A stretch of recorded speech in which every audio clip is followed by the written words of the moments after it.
Chers amis, bonjour, ici Paul Emmanuel, postdoctorat en biologie pour la Science de Par. Aujourd'hui, on va faire un petit update de ce qui se passe dans la communauté scientifique concernant la guerre en Ukraine. On va se poser cette question: doit-on scientifiquement mettre au ban la Russie? Doit-on scientifiquement isoler la Russie? Et vous allez voir pourquoi la question se pose. Avant cela, je précise que je vais donc traduire le texte que j'ai écrit en anglais. Et j'ai demandé à un des signataires de la pétition dont je vais parler ici, qui est un Ukrainien, un chercheur ukrainien, de répondre à un certain nombre de questions. Ces questions, vous les aurez sur le blog. Donc vous aurez le lien du blog. Je vous invite déjà à vous abonner au blog et à regarder un peu ce que je mets. C'est un complément des vidéos. Le second point avant de commencer, c'est que ma première vidéo sur l'Ukraine a été assez mal comprise. J'ai reçu tombereau d'insultes. Je ne répondrai pas ici aux insultes. Voilà, si vous ne comprenez pas, ça n'est pas mon souci. À un moment donné, je ne peux pas répondre en vidéo à toutes les conneries que l'on m'envoie en message privé. Le 24 février dernier, l'armée russe envahit l'Ukraine. Très rapidement, la communauté scientifique internationale a réagi. Le 25 février, The Alliance of Science Organization en Allemagne, dans laquelle est compris la fondation de recherche allemande, c'est-à-dire celle qui donne les sous à l'ensemble des projets de recherche, a coupé toute coopération avec les institutions scientifiques russes. L'Alliance explique que les fonds de la recherche allemande ne bénéficiera plus à des projets russes ou à des événements scientifiques conjoints et à de nouvelles collaborations. Il n'y aura plus de collaboration entre la recherche publique allemande et la recherche publique russe. Le même jour, de l'autre côté du monde, le Massachusetts Institute of Technology, le MIT de Cambridge, a décidé de mettre fin à une relation qu'ils ont scientifiquement, alors là j'espère que je le lirai bien, avec la Skolkovo Institute of Science and Technology à Moscou, qui a été fondée en 2011.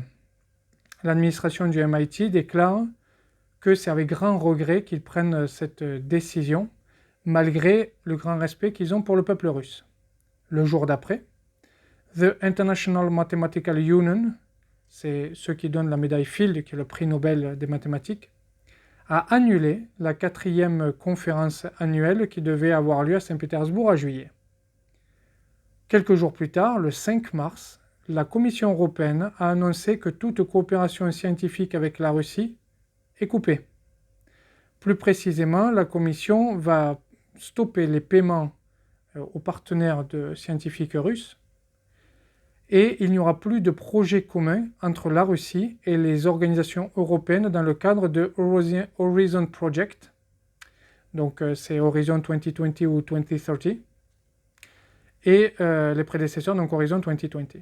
Donc c'est-à-dire qu'entre l'Union européenne et la Russie, il n'y a plus de lien scientifique, en tout cas au niveau de la recherche publique.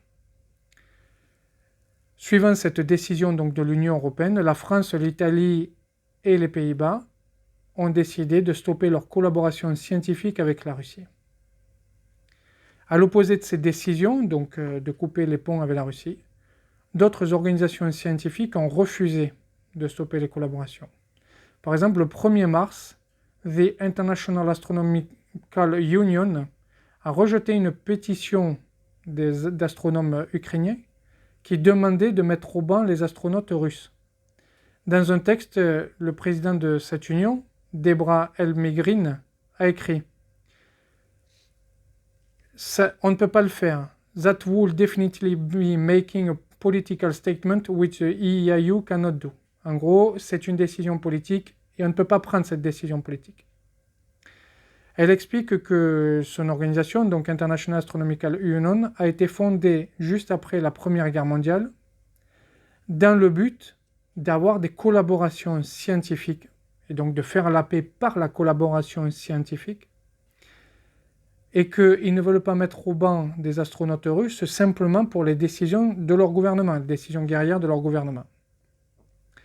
En France, The Experimental ITER Fusion Reactor n'a pas de plan pour exclure les Russes qui travaillent ici, qui sont qui sont des membres, les Russes, de la plus grande collaboration scientifique avec l'ITER. Donc ils font partie des gros collaborateurs de l'ITER.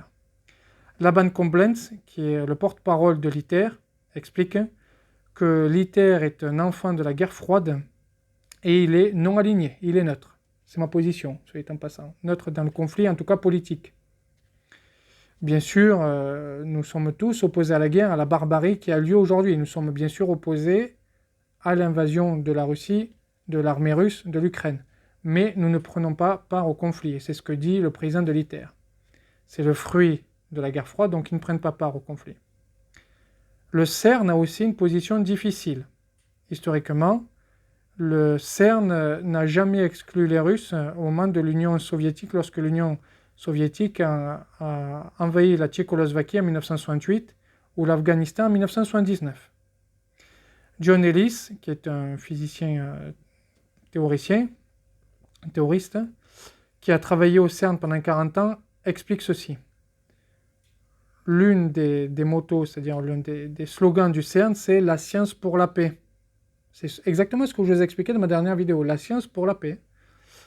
Et il poursuit, mon attitude personnelle va être de maintenir toutes les collaborations que j'ai avec les Russes, malgré les difficultés politiques que cela peut engendrer. Le conseil du CERN est en train de travailler sur une ligne difficile.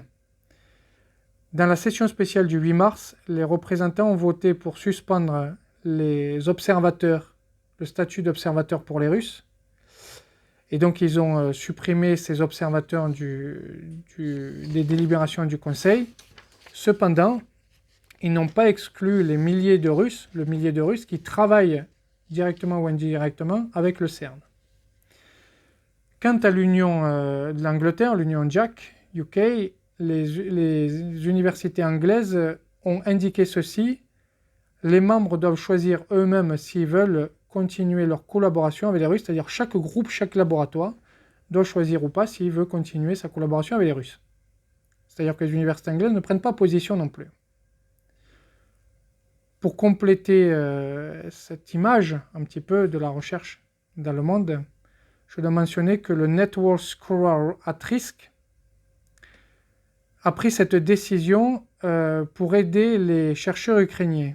Alors, le Network Scholar, c'est un réseau international pour aider les universités et les écoles pour sauvegarder la recherche, l'enseignement, etc., même en situation de conflit. Donc, ils ont pris des positions pour aider les chercheurs ukrainiens. Par exemple, la section suisse de cette organisation a décidé le 7 mars de donner 1 million de francs suisses pour aider 10 chercheurs ukrainiens pour venir en Suisse et continuer la recherche. Mais si là on parle de communauté internationale, il faut parler de ce qui se passe aussi en Russie et en Ukraine, parce que là aussi il y a des choses qui se passent. Le 4 mars, The Russian Union of University Rectorate, donc l'association des recteurs des universités russes, a publié un texte pour dire que la guerre c'est bien. Voilà, ils supportent la guerre. Ils ont expliqué que les universités russes doivent supporter la dénazification et la démilitarisation de l'Ukraine.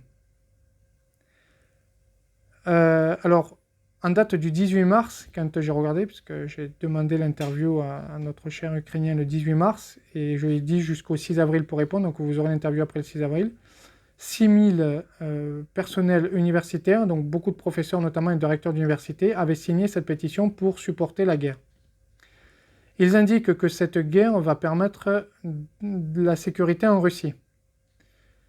D'un point de vue opposé, et toujours en Russie, Mikhail Gefan, qui est un bioinformaticien russe, à The Skolkovo Institute of Science and Technology à Moscou, donc on a déjà parlé de cet institut, rappelez-vous, avec le MIT tout à l'heure, a publié une lettre le jour même de l'invasion de l'Ukraine.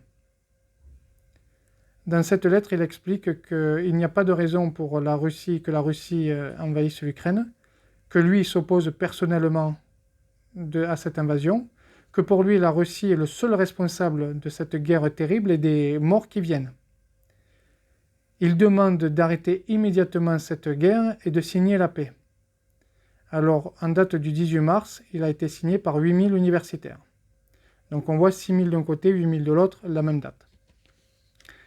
En Ukraine, la communauté scientifique a écrit et partagé une pétition de manière internationale.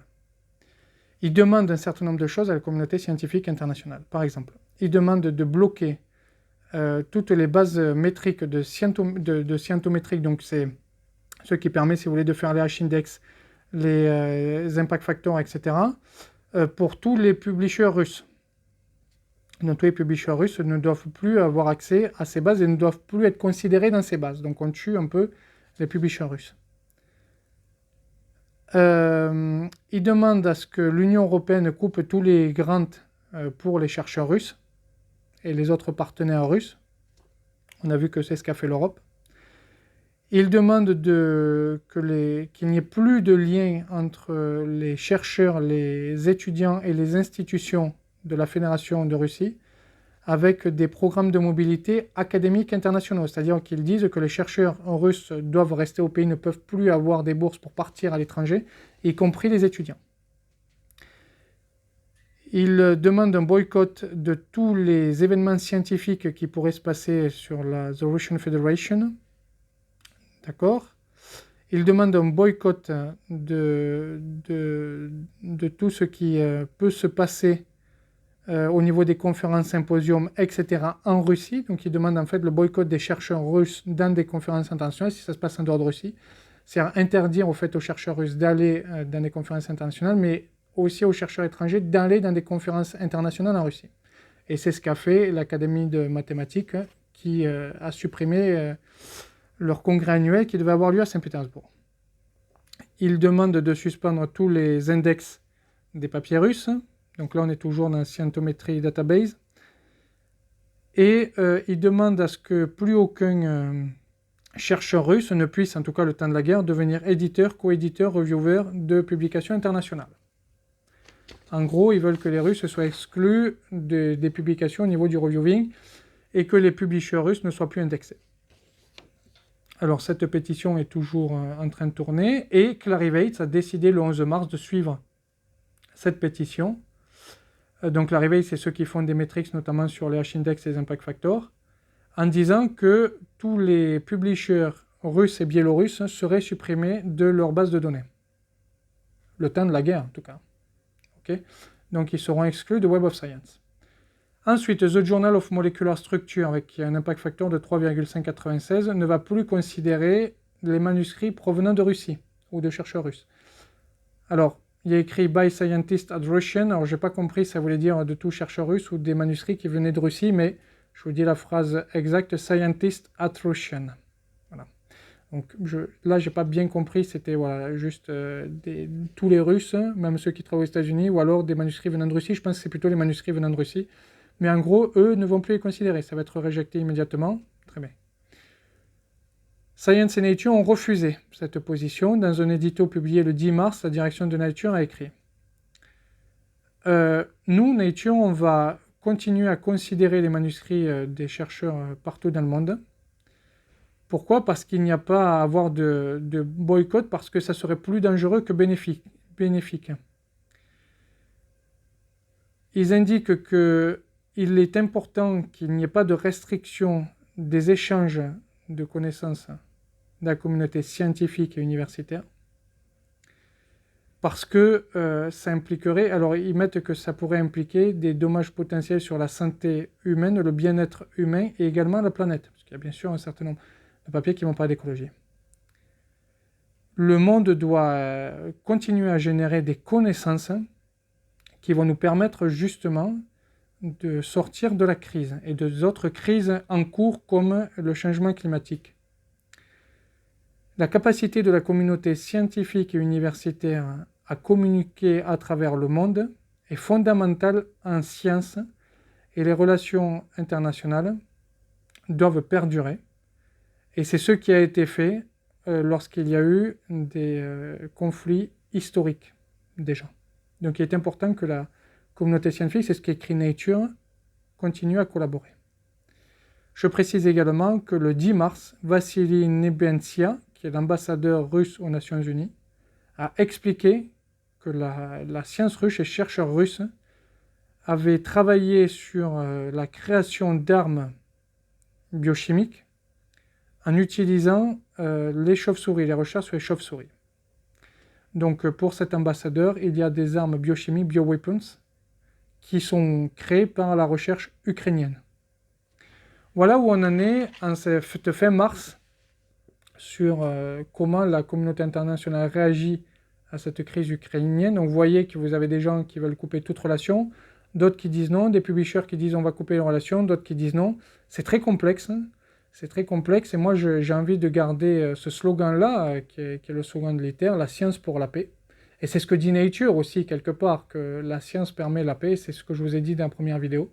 Et vous voyez que vous avez un certain nombre d'institutions internationales qui ne prennent pas parti, qui disent on est neutre dans l'histoire, on n'a pas à prendre parti. C'est ma position personnelle, je sais que beaucoup ne l'ont pas comprise et qu'on m'a accusé de ne pas prendre parti. Je répète que je condamne bien sûr la guerre, je condamne tous les morts, je condamne les fake news de la Russie, je condamne l'invasion de l'armée russe, mais dans le conflit, comme je ne sais pas ce qui se passe, je suis politiquement neutre et j'indique que la science peut mener à la paix. Et c'est aussi ce que dit Science, Nature et l'ITER et le CERN. Je vous remercie de m'avoir écouté, je vous dis à bientôt, au revoir, et n'oubliez pas de vous abonner au blog parce que bientôt il y aura cette interview du chercheur ukrainien, sachant que j'ai demandé à être en contact avec une chercheuse russe aussi pour lui poser les mêmes questions, donc sur les mêmes faits, qui sont les faits que je vous ai lus aujourd'hui. Il me semble important aussi d'avoir les deux points de vue, et de mieux comprendre un peu ce qui se passe d'un point de vue scientifique et de voir leur opinion aussi d'un point de vue scientifique. Bien évidemment, les interviews seront données en anglais, c'est pour ça que je ne les fais pas sur la chaîne, parce que ça sera trop long pour moi à traduire, donc vous aurez le texte en anglais sur le blog, et dessous, je vous ferai une traduction française du texte, c'est-à-dire de l'interview, directement sur le blog. Je vous remercie, je vous dis à bientôt, au revoir.